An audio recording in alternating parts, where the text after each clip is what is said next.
Professor Siegel, thank you so much for taking the time to be with us tonight. It's great to have you. Thanks for having me, Glenn.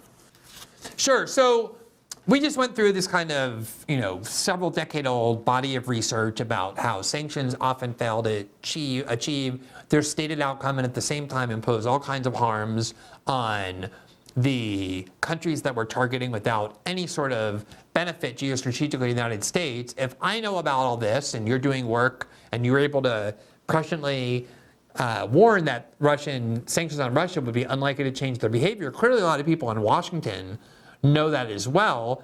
So what is the rationale for this ongoing imposition of sanctions on so many countries, including this new round today or this week on Russia?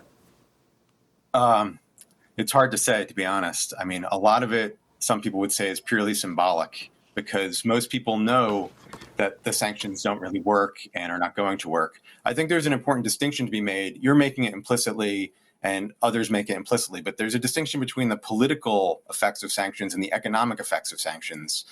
When we say that they don't work, what we mean, and it's not just me, there's a huge academic literature on this, and there's a consensus that politically speaking, they don't work. They don't cause the target state to change its behavior. Economically, they tend to be devastating, but the economic devastation is not supposed to be the goal. The economic pressure is supposed to produce a political outcome, and that political outcome seems never to materialize in all the cases that you just mentioned from Cuba. I mean, there have been sanctions on Cuba since the 1950s. Cuba, Iraq, Venezuela, Iran, North Korea, and the list goes on. I had actually argued that the sanctions on Russia, not only were they not working politically, but they were counterproductive and were causing Russia to become more antagonistic. This I wrote actually before the Russian invasion of Ukraine. I think it's important to note that the U.S. sanctions on Russia did not begin 2 years ago. That's the common framing now in the media. The sanctions on Russia started in 2014 under Barack Obama, and they were continued under Donald Trump, and they were now obviously ratcheted up significantly after 2022, after the full-scale invasion of Ukraine. But the U.S. sanctions on Russia began after Russia annexed Crimea in March 2014. So we're nearing like the 10-year anniversary. At the time, this was seen as a radical kind of U.S. move, and it was pretty clear after a few years that they were not changing Russian behavior. The stated objective at that time was to get Russia to withdraw from Crimea and give up its territorial ambitions there. Obviously, Russia did not do that. In 2018, former Ambassador Daniel Fried, who was an architect of these sanctions under the Obama administration, was taking questions at a Senate hearing and defended the sanctions as working based on the logic that even though Russia was not withdrawing from Crimea, it was preventing Russia from taking more aggressive measures that it otherwise would take if sanctions were not in place. And he specifically said that if we had not imposed sanctions on Russia, they would have invaded Ukraine and conquered all of Ukrainian territory. That was in 2018. What's happened? Sanctions were continued under the Trump administration. It clearly did not prevent Russia from invading Ukraine, in 2022. Now the United States has ratcheted up those sanctions. There's enormous sanctions on Russia at this point. And as you said, it seems to be having, not only is it having no political effect, but I think actually what's really interesting and novel is that they're also having no economic impact. That's different from other cases of sanctions. Russia has been able to very skillfully navigate through these sanctions, building new trade alliances with China and India, Iran, basically the BRICS countries. It's getting off the dollar, it's separating itself from the US financial system, and it's still able to survive. Its oil revenue remains the same. Its economy, as you noted, the IMF actually predicts that Russia's economy is going to grow by 2.6% in 2024. It's going to be, that would make it the leading country in all of Europe. And when the sanctions were first imposed in 2022, I mean, after the full-scale invasion of Ukraine, we were told that the Russian economy was going to collapse. A lot of those same people are now saying, oh yeah, Russia's economy is growing, but the only reason it's growing is because it's spending so much on the military. And the rationale of the sanctions was precisely so that Russia was not going to be able to spend money on the military. It's like the logic of the experts is constantly being rewritten, And it's pretty clear, actually, what all of this means is that the United States is losing its economic influence and is not able to shape the events at a global level as it has been able to do since the end of the Cold War. The United States really started relying heavily on sanctions after the collapse of the Soviet Union because it was a very easy way to go around the world and sort of exert its strength. But here it's pretty clear it's like not having very much influence at all. So I do want to ask you about and explore that question of whether this kind of multipolarity is really here, whether the BRICS alliance is actually providing now a formidable alternative to a lot of these countries who I think are driven by a lot of resentment over the idea that the United States can just dictate to the world who can trade with them and who can't whenever the United States feels displeased with some of their actions. There's a lot of kind of resentment driving the emergence of this alternative coalition. But just to make, I guess, the best case for the sanctions regime that I can in order to hear your argument against it, I think the argument is that even if it doesn't dislodge the government from power, that what it ends up doing is it ends up significantly impeding the lives of the people who wield the most amount of power in those countries, the wealthiest people, the elites, the oligarchs. Just this week, for example, in Brazil, as kind of an illustrative example, the Russian foreign minister, Sergei Lavrov, was visiting Brazil, and he originally went to Rio de Janeiro for a G20 meeting where he happened to be in the same room with Secretary of State Blinken, where Blinken came. They didn't talk, but they were one of a very few number of officials in the same room with the mayor of Rio de Janeiro.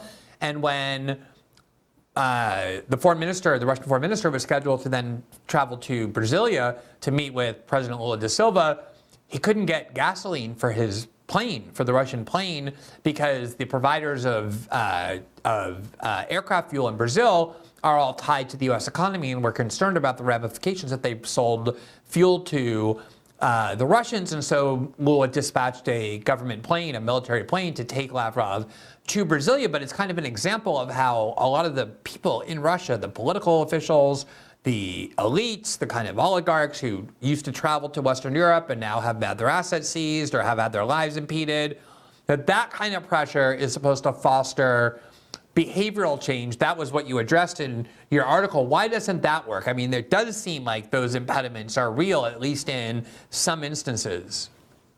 Right.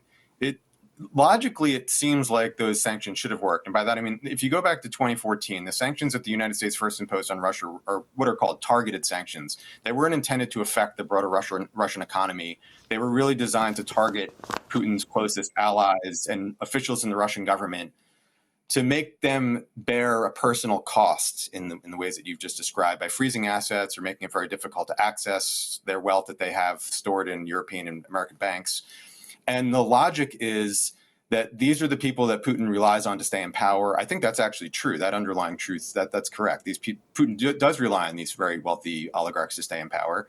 And Putin is supposed to understand the politics of those people having serious grievances. You know, he's supposed to therefore change Russian policy to appease them.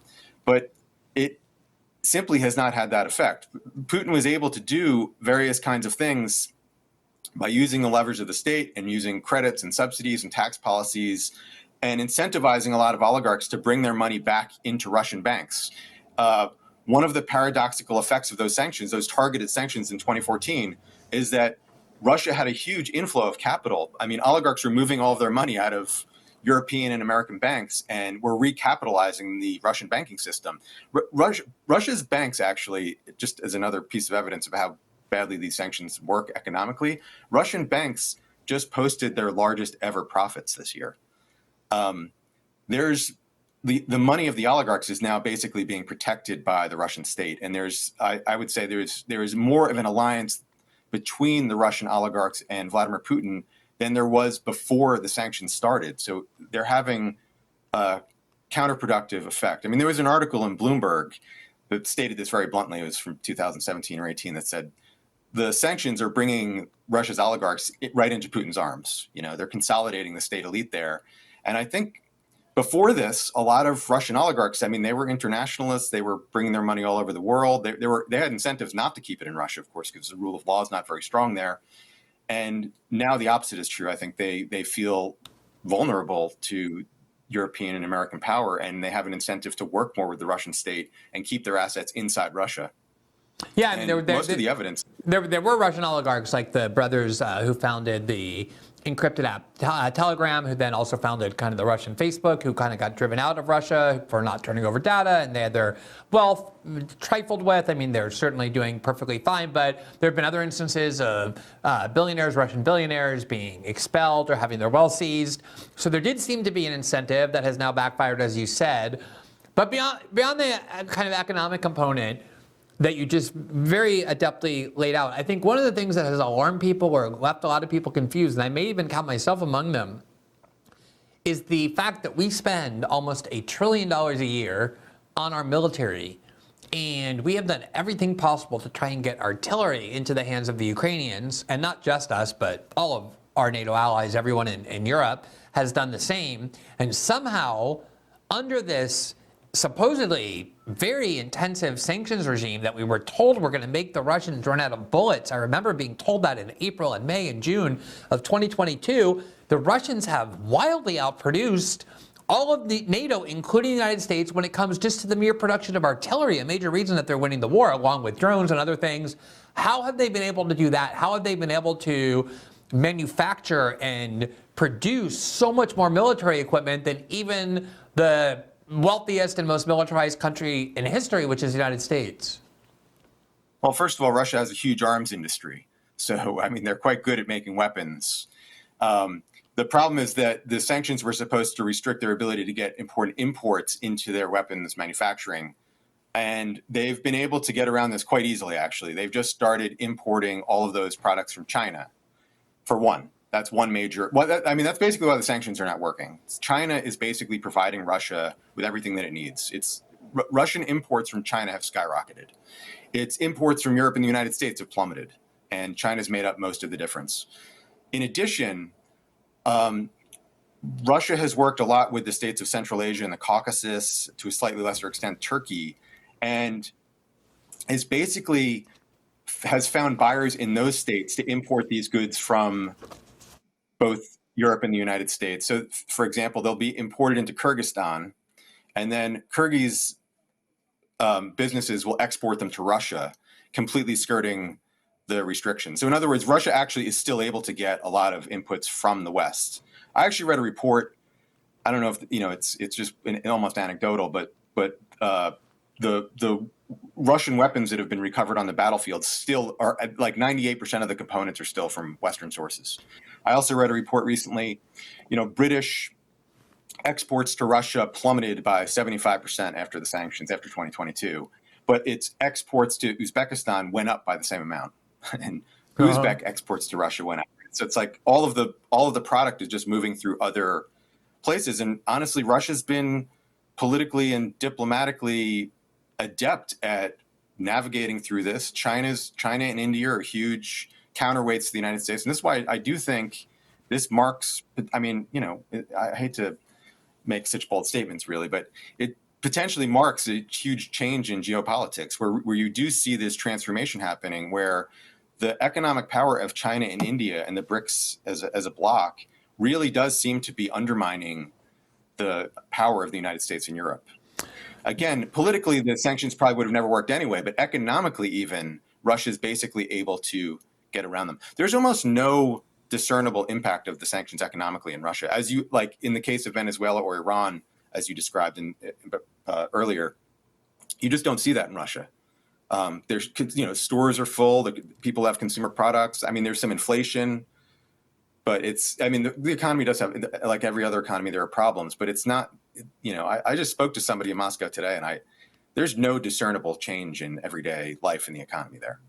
One of the obviously specialties that you have as a scholar and academic is the former Soviet states, which of course include Ukraine. So I just want to ask you, there's of course a protracted debate in the United States about what caused the invasion in 2022 of Russian troops into Ukrainian territory. Obviously, there's been a raging civil war of Russian-backed separatists in eastern Ukraine against the central government in Kiev and the like, but obviously a big escalation when Russian troops in this number invade Ukraine. And obviously, some people say, well, it's because Putin just, I guess, out of the blue became a madman, sort of like a Hitlerian figure. I don't think it's a very serious theory, but a lot of people are convinced of that in the United States.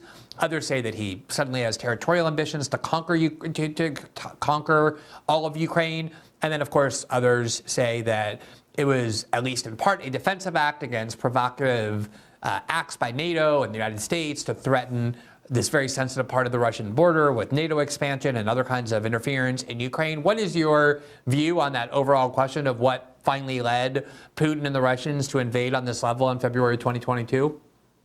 Yeah, that's a great question. I won't claim that I know the answer, and I think one of the reasons why I think that this happened is because there are so many reasons for Russia to do it. So there's probably some truth to all of the different causes that have been discussed, but I happen to put a lot of weight on Russia's concerns about NATO expansion, and the reason for that is there's a pretty long and well documented history of Russia speaking out against NATO expansion, explaining very, very clearly, and I'd say even politely in its diplomacy over the course of 20 years, that it finds NATO expansion to be threatening, that it would prefer that there wasn't NATO expansion, that it would like to work closer with NATO. And then, of course, most famously in 2008, when George W. Bush opened the door to Ukraine and Georgia, I mean, Vladimir Putin said at the time, this is a red line. This is a major threat to Russian security. The other possible causes, let's say the heightened Russian ethno-nationalism and its desire to like reunite with the ethnic Russian people of Ukraine, or like protect ethnic Russians in eastern Ukraine, or there's something to those. I mean, that's real, and certainly the Russian public, I think, has an emotion. There's an emotional appeal to the Russian public for those reasons, and those reasons are probably real. But you don't see a decades-long insistence by the Russian leaders that this is very important, and to me that helps break out from the news cycle context. And if you just think about it historically and pay attention to what Russia's been saying, it seems like NATO expansion is a huge part of it, if not, and again, in my view, I know you've had John Mearsheimer on the show many times, and I mostly agree with him on this issue. So let me ask you a little bit about internal Russian politics, which is something we think we learn very little about in the West because it's so much propaganda, and it's hard to discern truth from propaganda. In 2008, there was this memo written by the current CIA director, Bill Burns, to Condoleezza Rice and other Bush officials who were kind of proponents of NATO expansion, in which he basically said what you just said, which is that not only for Putin, but essentially everybody in Moscow, including Putin's liberal opponents and critics, the idea of NATO expansion into Ukraine is a red line. It's not just for Putin, it's for pretty much the entire political class in Russia, including Putin's political opposition. This week, of course, there was a ton of attention paid to the death of Alexei Navalny. I think a lot of people ended up being surprised to learn that, at least in his past, if not his present, he had a kind of political ideology that to the Western and American ear sounds very, I guess you could say, fascist, very kind of shocking statements about how he views Muslims and other non-white people in Russia of being subhuman, the need to exterminate them. Some of these ads that he did, there were people in 2019, 2020, 2021 describing Navalny as kind of more extremist or more nationalist or more to what we would, if you want to impose the left or right framework on Russia, more to the right, the far right, certainly than Putin is.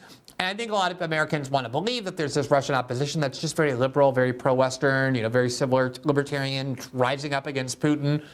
What do you make, as best you can, of the nature of Russia's internal politics, the extent and nature of whatever opposition there is to Putin's rule? Yeah, that's a great question. The simple answer is that what we would call liberalism, let's say pro-Western, pro-democratic forces in Russia, have simply been decimated.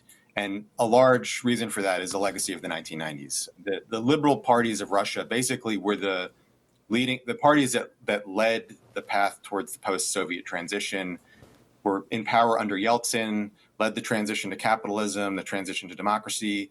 And the policies of the 1990s were absolutely disastrous for ordinary Russian people. I mean, it's just undeniable. And as a result, the liberal parties of Russia have just lost. I mean, they've just lost power. They're just not popular. I mean, they really, the devastation of the 1990s really undermined the liberal movement and liberal parties of Russia. And they were never that popular to begin with. But if I could just interrupt there, if I could just interrupt there, because it's not intuitively obvious why that would be true.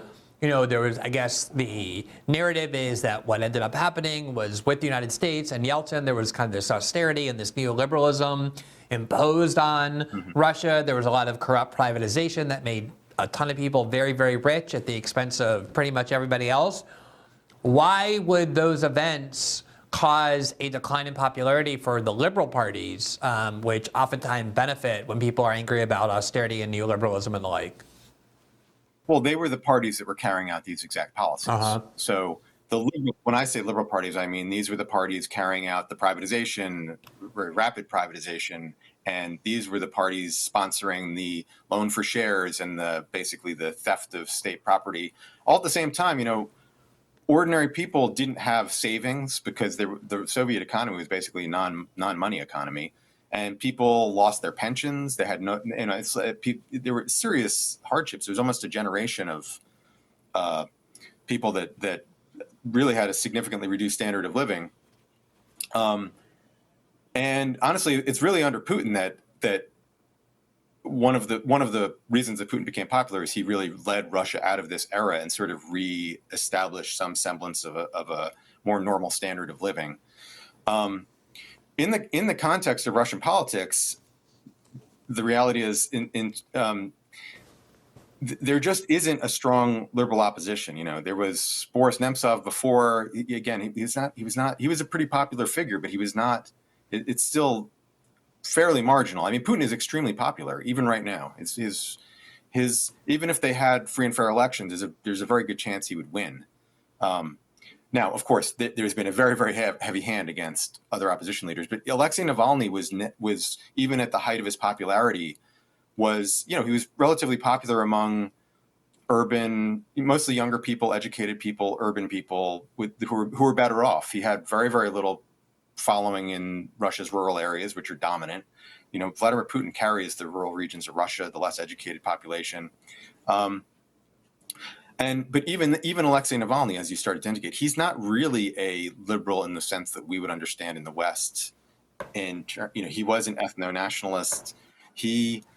In the 2008 war between Russia and Georgia, Alexei Navalny went far more extreme than Vladimir Putin did at the time. At the time, this was one of the first Russian wars where people in the West were outraged that Russia was invading another country.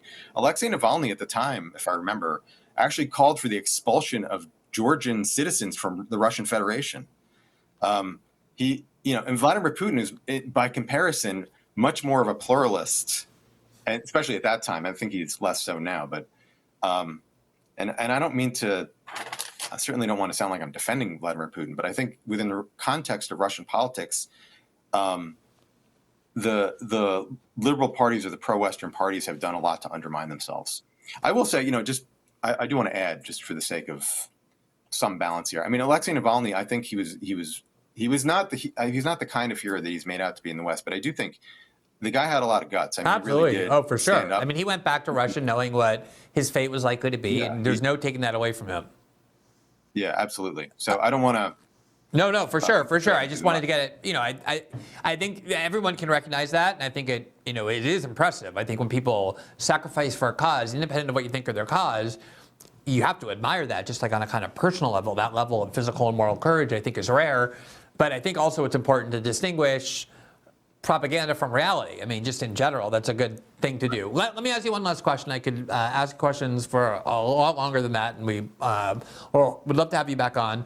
Obviously, Russia is a very important country, more so than ever to the United States, because of how much focus there is on it, the attempt to blame it. Let me ask you about the last couple of decades of the U.S., or the Russian-Western relationship, the Russian-U.S. relationship. Putin loves to emphasize, and he did so again in this recent interview that he did with Tucker Carlson, that there was parts of the history between the U.S. and Russia where he thought that the Russians could actually integrate into the West, almost to the point of even joining NATO. Maybe that wasn't really a serious proposal, kind of just more symbolic, But certainly, if you listen to the statements of U.S. presidents, starting with Clinton, going to Bush, who famously said he looked into the eyes and the soul of Vladimir Putin and think he's a good person.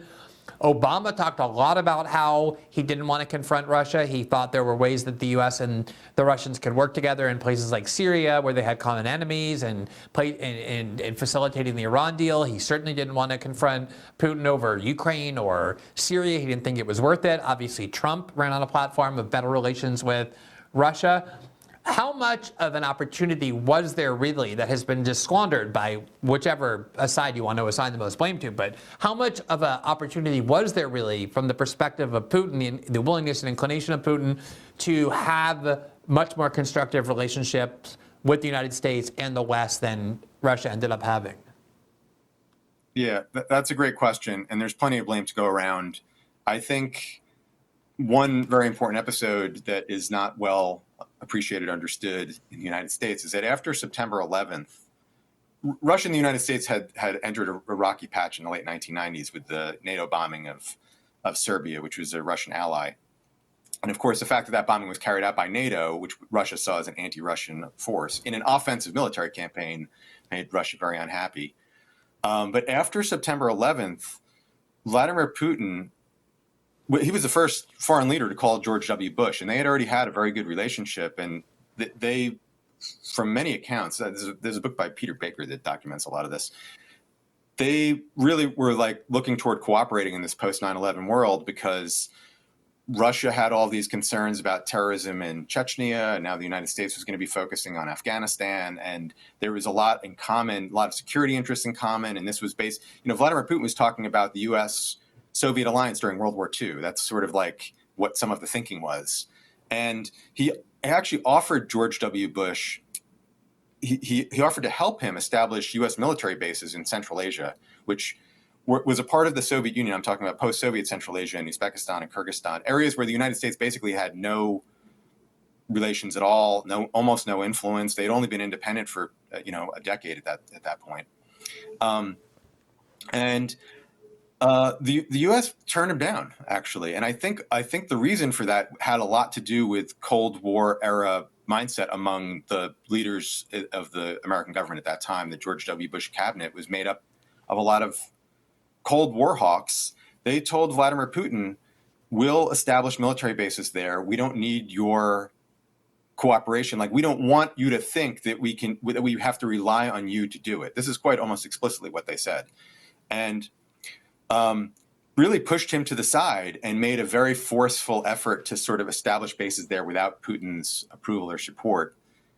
This was on top of, at that time, the United States advancing its missile defense program, which meant eliminating the anti-ballistic missile treaty, which the United States basically tore up unilaterally in, I think, at the same year, 2001. And all these other measures that really were very difficult for the Russians to accept. I mean, on top of NATO expansion happening simultaneously.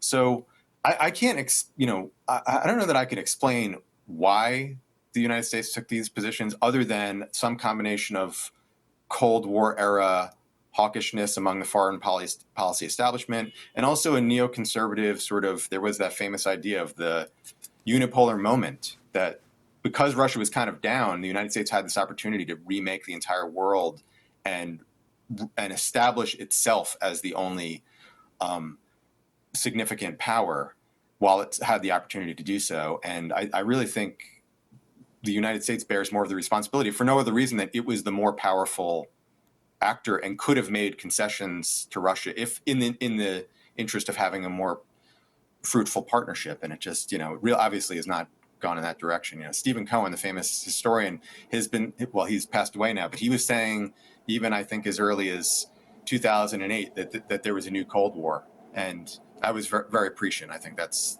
very clearly the case now. I think nobody would disagree with that. Absolutely. Unfortunately, there's no denying that.